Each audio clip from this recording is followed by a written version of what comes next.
for the opportunity to be here. Eta Phi Beta has an awesome legacy, and what I would like to do is just basically share a little bit of information about the organization and then jump into, the debutante ball, end up with the debutante ball. So Eta Phi Beta Sorority Incorporated is a nonprofit and business and professional women's organization, and we were founded in 1942 by 11 awesome women who attended the Lewis Business College in Detroit, Michigan, and they had a vision. And their vision was to promote higher scholastic standards, personal growth, career awareness, and to provide opportunities for the community for community service. And we were incorporated in 1943. And 83 years later, Eta Phi Beta has grown. Eta Phi Beta Incorporated has now grown to have 6 regions and 41 active chapters across the United States and the Virgin Islands. The purpose of Eta Phi Beta Sorority Incorporated is to promote and develop closer fellowship between business and professional women and to work for their welfare.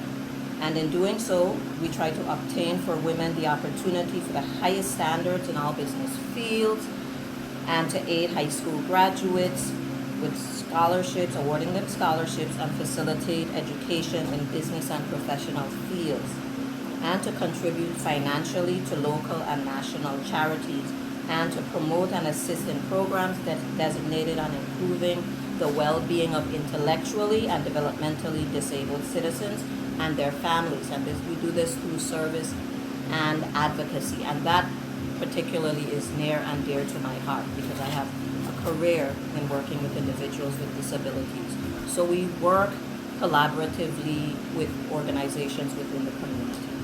So that basically, in a nutshell, is basically what we do across all of our chapters. However, in the Virgin Islands, we note that we were the first chapter to be chartered off the U.S. mainland, outside of the U.S. mainland. And we were chartered in June 28, 1974. And we were sponsored by Ann Porter. And I'm not sure if any of you remember Ann Porter, but she was a Girl Scout leader here in the Virgin Islands, among being active in other community organizations. And so we're really proud of the fact that one of the founding members of Eta Phi Beta Sorority Incorporated was a sponsor for our chapter. And we have various activities that we sponsor throughout the year. One being our Grandparents' Day Luncheon. We had that recently. Yes. We had that in August, I believe, every September, I'm sorry. Second Sunday in September. Yes. So we do Grandparents' Day where we honor grandparents within the community for the awesome job that they do in supporting, and being there for their grandchildren. And then we also work with Catholic charities every year. We do some volunteer service there for Thanksgiving. And if there are other needs that arise and they reach out to us, we also are happy to jump in. Yellow Cedar is one of the projects that's near and dear to us because, of course, that is a home under Lutheran Social Services, a residential facility for individuals with disabilities, developmental and intellectual disabilities. And so we provide support to them also during Thanksgiving. And again, we build relationships so that we can be a part of their community, supporting some of their initiatives. VI Association for Independent Living is another organization near and dear to us, and that is specific to because of the population that they serve and the focus of our organization in working with making a difference in the lives of individuals with developmental and intellectual disabilities. Another project or another initiative that we've done, which is really, really special for us, and we are in the process of trying to rebuild or renew that and enhance that relationship, is Alamola Elementary School. Alamola was one of our sorors, and so that school being named after her is one of our really special projects. In the past, we have read to the kids, we've assisted with purchase of tools that they may need. I think we did a gardening program one time, purchased sewing machines, and we continue to try and reach out to enhance the relationships or rebuild in some cases because of COVID and other things. Some things, they fell off a little bit, but we are committed to maintaining those relationships. Human services, sometimes we reach out, we support them, we provide baskets for Christmas or other initiatives that they may have and targeting our population. So those are some of the community initiatives that we do, but we are always open to working and partnering with any community organization that is providing service, because that's what we do. We serve. So we do not discriminate in terms of it being another organization, another sorority. We are happy to partner and work together for the betterment of our community. And the debutante ball, I wanted to I was told I have 15 minutes because I can talk and talk and talk. So, my assistant, can jump in at any time. We are moving forward now with our 46th debutante ball. And for us, it's a very special event. We basically, for those who may not know, the debutante ball is one of those events where young ladies, usually between the 10th and 12th grades, are presented into society, and they're escorted by young men. I don't know if we have any Debs that escort besides Miss Smith and myself, but they're presented into society. It's a formal affair, very elegant. We serve dinner, and they dance. They come out, they're presented, they curtsy. Their dads are there with the chests out, and that is a really awesome event that the community usually comes out and supports. And this year we are having that event at the Mark Marin Center on February 28th. It will take place at 7 o'clock. And the theme for this event, every year we select a theme. This year our theme is Celestial Nights, and the decor usually speaks to our theme. Okay? So this year we have 8 young ladies and young men, and we will be, some of the things that we do with the debutantes and their escorts throughout this whole process is our workshops. And we include them in various community projects.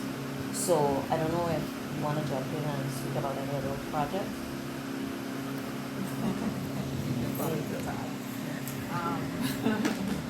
Well, one of the projects, we really try to focus with them on etiquette. That's one of the workshops that we really kind of push, because we find that, they don't know how to present themselves when they go out for dinner, and, so we push for them to have some etiquette classes. We also talk to them about Mr. Letson, one of our sorors, husband. He usually comes out and speaks to the kids about, sexually transmitted diseases and, and relationships because we're finding out in these communities, like a lot of these young ladies and young men are involved in domestic relations, and so we are trying to, encourage them and show them that this is not healthy. Also, what's the other one that we do with them? We just did it, we did sensitivity, and we usually try to do financial workshops as well, teaching them how to save money, invest, spend money, and that they don't have to have the latest and greatest, but we try to encourage them to save their money and to have a better financial future.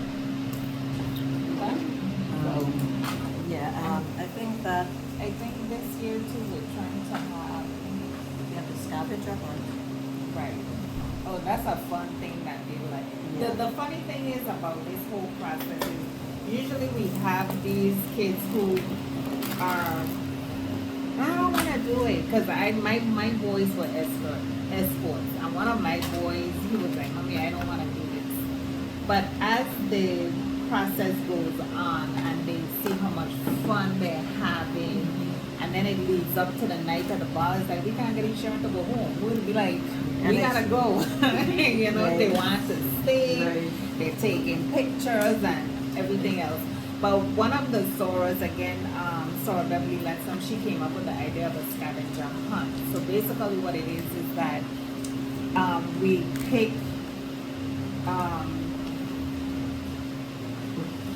venues within the community. You know, we give them a clues, Historical sites. historical sites and the like, and they have to raise whoever gets, the clue, and they go and they grab whatever. And then whoever makes it back to, whichever team makes it back to the beach first, is the winner.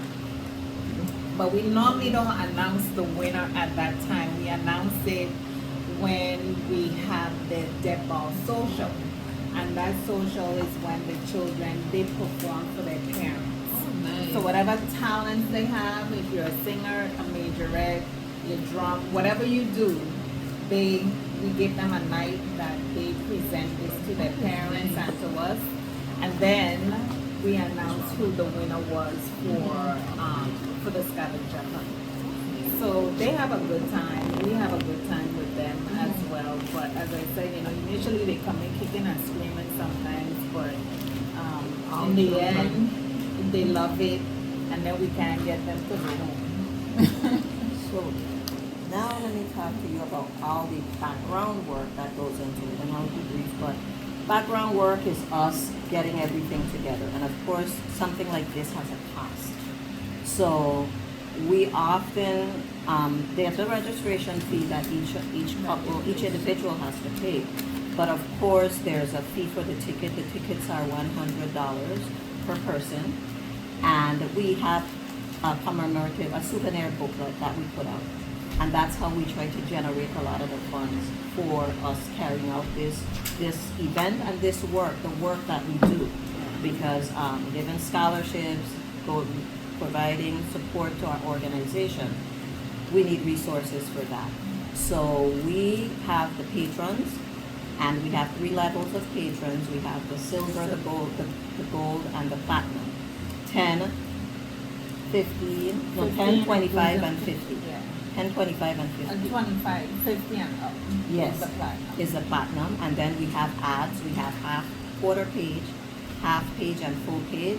We also have our 3 covers, inside, front, and back, and then the back cover, which have all been sold already. But of course, we still have opportunities, to purchase ads, to be a patron, to support the initiative that we are doing, this initiative. So we really encourage the community. So as we go out and we bring out the names and we take the pictures, you may see young ladies that oh, she's in my church, or I know her. We ask you to really support them, because it's important, because that money goes back into them, because we offer scholarships to all of our participants. If they're graduating, there's scholarships for them to further their education. And if they're not a senior, we offer them incentive awards, which means that they'll get a little award that they can use for a summer program or some activity that they're a part of. And those scholarships usually depend on how we fundraise. So we wanted to share that information because we feel that you're one of those community organizations that, is a good fit for partnership. And we talk not only about finances, but truly about your mission and your goals and the work that you do in the community. And so we would be very happy, to be able to partner, whether on this initiative or other initiatives, as we move forward. So I don't know if you have any questions for us, or if our time is up. Do you have an ad sheet, the cost on you? Yes, we have the actual. I put in the car, but the full page is $200. The quarter page is $75, and the half page is No, the half page is 50. The quarter page. I am going to get it for you. Yeah, I think a quarter